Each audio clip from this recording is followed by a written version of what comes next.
Siguro after nito, bakasyon ba tayo? Wow! Wala, na-record mo ba yun? Hi everyone, welcome back to my channel.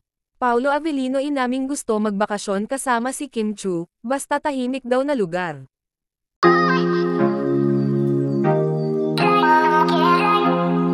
Kinilig kahit si MJ Felipe sa naging interview nito kay Kim Chu at Paulo Avellino. Masaya at sobrang kilig nga ang naging interview nito ni MJ sa Kim Pao kung saan ay binuking ni Paulo si Kimi, kung saan ay tumatawag daw si Kim sa styles ni Paulo para ipaalam kung ano ang suot nito at kung ano ang suot ni Paulo. Mukhang gumagalaw na talaga ang pagiging girlfriend ni Kimi kay Paulo. Baka jowa coded na. Ay, grabe naman. Ipag-gabi na ko yan. Charot lang! Charot! Wow! Ewan ko kay Kim. Makikita naman ang mga galawan ng dalawa at ang bawat titig nila sa isa't isa, na talaga namang nakakakilig talaga, at inamin nga ni Paulo na gusto niya na magbakasyon, pag natapos na nila ang kanilang projects at gusto daw ni Pao sa tahimik na lugar kung saan kasama si Kimi.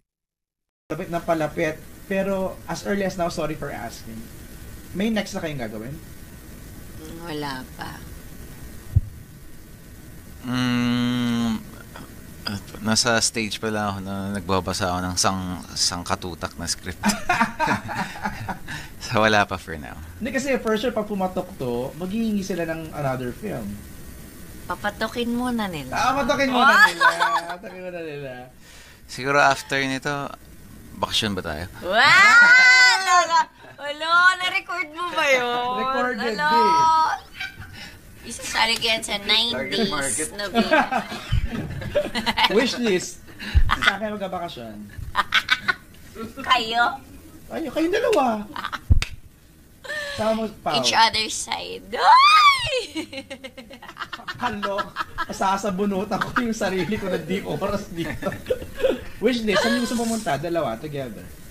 No kasama. Grabe naman yan! Tinatanong mo Wishlist ba lang ako? naman. Ako kahit saan basta tahimik. Actually, yung gano'n na peaceful. Paano pagkasama mo ako so hindi pala ako makakasama sa'yo? Kasi may sakit ako kung tahimik ako. Oh.